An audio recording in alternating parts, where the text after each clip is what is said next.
नमस्कार, स्वागत है एक बार फिर से आप सभी का आपके अपने चैनल हनुमान सेवा परिवार में। आशा करते हैं कि प्रभु श्री हनुमान जी और परम पूज्य गुरुदेव बाबा नीम करौरी महाराज जी आप सभी भक्तों पर असीम कृपा सदैव बनाए रखें। दोस्तों, एक मनुष्य जीवन के अंदर जब आगे बढ़ता है और जीवन के अंदर कुछ वर्चस्व स्थापित कर लेता है तो धीरे धीरे वह ईश्वर से दूर होने लगता है, ईश्वर से विमुख होने लगता है, क्योंकि उसे माया इतनी ज़्यादा प्रभावित कर देती है, इतनी ज़्यादा भौतिक वस्तुएं उसके जीवन में संचित हो जाती हैं जिनके बाद में उसे ईश्वर की आवश्यकता महसूस ही नहीं होती। उसे लगता है कि ईश्वर की भक्ति करके मुझे मिलना भी तो यही सब कुछ है जो मैंने ऐसे ही प्राप्त कर लिया, अतः इसमें ईश्वर का कोई योगदान भी तो नहीं। अगर ऐसा है तो मैं क्यों भक्ति करूं, मुझे क्या ज़रूरत है। और ऐसा अमूमन हर एक मनुष्य के साथ में होता है जब वह ऊंचाइयों को अपने जीवन में धारण कर लेता है। और अगर कोई उस स्थिति में भी स्वयं को संतुलित रख लेता है, स्वयं को ईश्वरीय लय में रख लेता है, तो ऐसे लोग कोई और नहीं बल्कि कोई राम होता है, कोई कृष्ण होता है, तो कोई बुद्ध होता है। उनको छोड़कर मनुष्य इससे कभी भी बच नहीं पाता। हाँ, एक तरीका ज़रूर है, अगर ऐसे लोगों को किसी दिव्य अलौकिक संत का आशीर्वाद मिल जाए, उनका सानिध्य मिल जाए। एक सिद्ध संत के बारे में कहा जाता है कि वह इस ब्रह्मांड के पंच तत्वों को पूर्ण नियंत्रण में रखते हैं।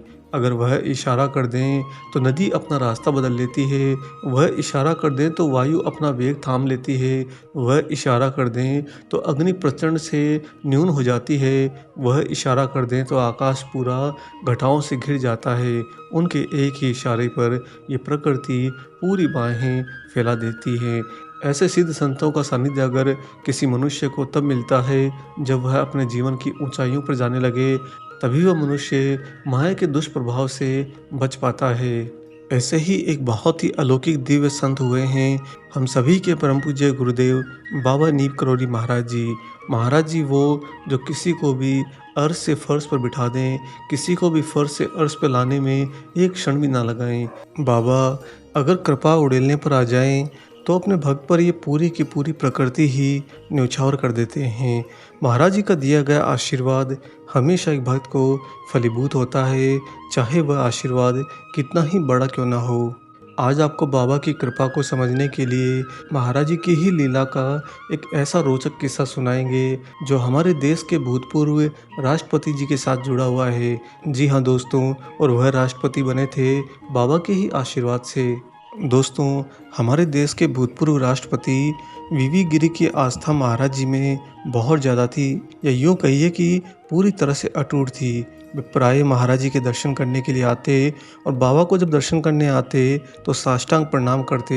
वह कहा करते कि मेरा कितना बड़ा सौभाग्य है कि मनुष्य जीवन में रहते हुए मैं ईश्वर के साथ रह रहा हूँ।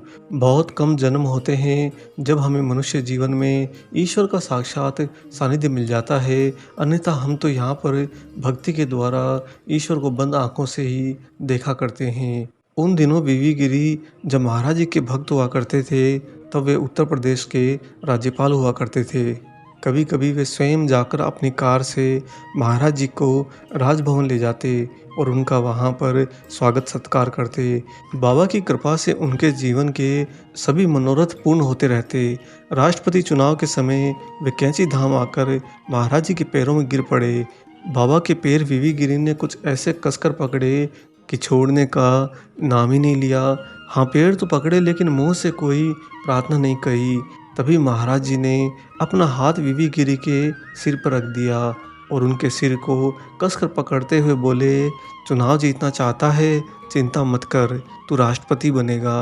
और दोस्तों, कालांतर में बाबा के इसी आशीर्वाद के कारण गिरी जी हमारे देश के सच में राष्ट्रपति हो गए। और जब वे राष्ट्रपति बन गए, इसके बाद भी वे बाबा से संपर्क बनाए रखे। ऐसा नहीं था कि देश के सर्वोच्च पद पर आसीन होने के बाद में वे महाराज जी के साथ में कोई भेद अपनाते या फिर अपने बीच में कोई दूरी लेकर आते। जैसे वे पहले महाराज जी के साथ थे, ऐसे ही वे हमेशा बाबा की भक्ति में रहे। उनके जीवन में सबसे बड़ी घटना उनकी पत्नी को लेकर हुई थी और उस घटना के अनुसार राष्ट्रपति वीवी गिरी की पत्नी का जिगर निष्क्रिय हो चुका था। उन्हें मूर्छित दशा में वेलिंगटन नर्सिंग होम में भर्ती कराया गया।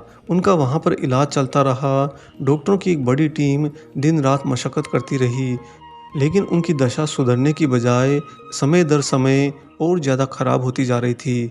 सभी तरह के किए गए उपचार पूरी तरह से निरर्थक होते जा रहे थे और कुछ दिन और बीत जाने के बाद में एक रात को उनकी पत्नी की नाड़ी बंद हो गई। डॉक्टरों की टीम उस समय उन्हीं के पास में मौजूद थी और पूरा वे उनको मॉनिटर कर रहे थे। धीरे धीरे उनके शरीर का रक्तचाप भी पूरी तरह से शून्य हो गया। स्थिति इतनी ज़्यादा बिगड़ गई कि उनकी अंतिम सांसें भी अब उखड़ने लगी। और वहीं पर विद्वान वरिष्ठ डॉक्टर करोली ने गिरी जी को स्थिति से अवगत कराते हुए बताया कि अब उनकी पत्नी बस जा रही हैं और उन्हें अब बचाया नहीं जा सकता। दोस्तों, तब गिरी जी ने डॉक्टरों से एक अनुरोध किया कि किसी भी तरह रात के 2 बजे तक इन्हें जीवित रखने का प्रयास किया जाए। सभी प्रकार की उत्तेजक दवाएं ग्लूकोज में मिलाकर उनके शरीर में पहुंचा दी गई। ऑक्सीजन दिया जाने लगा। डॉक्टरों की टीम ने पूरी मुस्तैदी से उनका साथ दिया। यहाँ तक कि पेसमेकर के द्वारा हृदय गति देने का भी प्रयास किया गया। रात के 1:45 सारे प्रयास विफल हो गए। गिरी जी पत्नी के पास बैठे बराबर सामने दीवार पर लगी घड़ी पर अपनी ही निगाह गड़ा के रखे। दोस्तों, रात के 1:45 से लेकर 2 बजे के बीच के समय में एक एक सेकंड गिरी जी स्वयं गिन रहे थे। ज्यों ही रात के बिल्कुल ठीक 2 बजे अचानक से श्रीमती गिरी ने एक लंबी सांस ली और फिर उनकी सांस उत्तरोत्तर सामान्य होती चली गई। सुबह होते होते वह होश में आ गई और फिर वह वास्तव में स्वस्थ हो गई। जब सीनियर डॉक्टर करोली ने रात 2 बजे का रहस्य जानना चाहा तो गिरिजी ने सिर्फ इतना ही कहा कि एक महात्मा ने उन्हें आश्वासन दिया था कि रात के 2 बजे तक बस अपनी पत्नी को बचा के रखना, उसके बाद में सब मैं संभाल लूँगा। निश्चित रूप से यह महात्मा उनके स्वयं के आराध्य बाबा नीम करोली थे, जो मृत व्यक्ति में भी प्राणों का संचार करने की क्षमता स्वयं रखते हैं। दोस्तों, रात के 2 बजे तक यम के दूत वहीं पर मंडराते रहे। राष्ट्रपति वीवी गिरी की पत्नी को साथ ले जाने के लिए भरसक प्रयत्न करते रहे। महाराज जी ने बिल्कुल ठीक कहा था कि रात के 2 बजे तक उसके शरीर को उथल पुथल करके रखना, बस इतना ही तुम कर लेना, बाकी पूरा का पूरा जीवन मैं ही बदल दूंगा। महाराज जी ने जो भी आश्वासन उनको दिया था, बाबा का वह आश्वासन स्वयं इस प्रकृति ने पूरा किया। जो सबसे बड़े सीनियर डॉक्टरों की टीम हाथ खड़े कर चुकी थी और साथ ही मशीनी जांच के द्वारा यह स्थापित कर चुकी थी कि उनकी पत्नी अब नहीं बच सकती, क्योंकि उनकी सांसें जा रही है, उनकी हृदय गति थम रही है, यहाँ तक कि उनके शरीर में रक्त का प्रवाह भी पूरी तरह से रुक गया है। दोस्तों, किसी मनुष्य के शरीर में खून बहना रुक जाए तो विज्ञान भी कहता है कि उसी समय से खून पानी बनना शुरू हो जाता है। मनुष्य के शरीर में कोई जीवन शेष नहीं रहता। यह स्थिति राष्ट्रपति डॉक्टर वीवी गिरी की पत्नी की हो गई थी, लेकिन उनको बचाने वाले परम पूज्य गुरुदेव बाबा नीम करोली महाराज जी थे। महाराज जी ने यम के दूतों को खाली हाथ वापस लौटा दिया और ऐसी असीम कृपा मिलने के पीछे मुख्य कारण यह है कि राष्ट्रपति वीवी गिरी ने राष्ट्रपति बनने के बाद भी महाराज जी और स्वयं में कोई भेद नहीं किया। जैसे वे पहले बाबा के भक्त थे, वैसे ही वे बाद में भी रहे। समय समय पर महाराज जी से मिलने भी जाते और जब भी जाते तब नंगे पैर ही महाराज जी के आश्रम में जाते और बाबा को दंडवत प्रणाम करते। महाराज जी भली बात ही जानते थे कि वीवी गिरी की आत्मा सच्ची आत्मा है, शुद्ध आत्मा है और ऐसी आत्मा का संत बड़ा ही सत्कार करते हैं, बड़ा ही लाड प्यार करते हैं। दोस्तों, इस जीवन के अंदर चाहे कितना भी आप अचीव कर लें, चाहे कितना भी आप ऊंचाइयों को छू लें, चाहे आप कितना ही सफलता को क्यों न प्राप्त कर लें, हमेशा अपने जीवन में एक आधार बनाकर रखिए कि जिनके कारण यह हुआ है वही इसके स्वामी हैं। अगर आप इस आधार को अपनाते हैं तो आप पाएंगे कि जिनकी कृपा से आपको इतना मिला है, उन्हीं की कृपा से यह संतुलित रहेगा और आने वाले समय में इसका विस्तार ही होगा, कम नहीं होगा। लेकिन वहीं पर दूसरी ओर जो लोग ऊंचाइयों पर पहुंचकर ईश्वर की अवहेलना करते हैं, गुरु का त्याग करते हैं, संत का उपहास करते हैं, ऐसे लोगों को तुरंत ही अर्श से फर्श पर आने में एक क्षण भी नहीं लगता। आप सभी पर भी महाराज जी राष्ट्रपति वीवी गिरी जैसी ही अनुकंपा सदैव बनाए रखें, सदैव अपना वरद हाथ आप सभी के सिर पर रखें। इसी के साथ हम आशा करते हैं कि आपको महाराज जी का ये लीला भरा प्रसंग आज ज़रूर पसंद आया हो।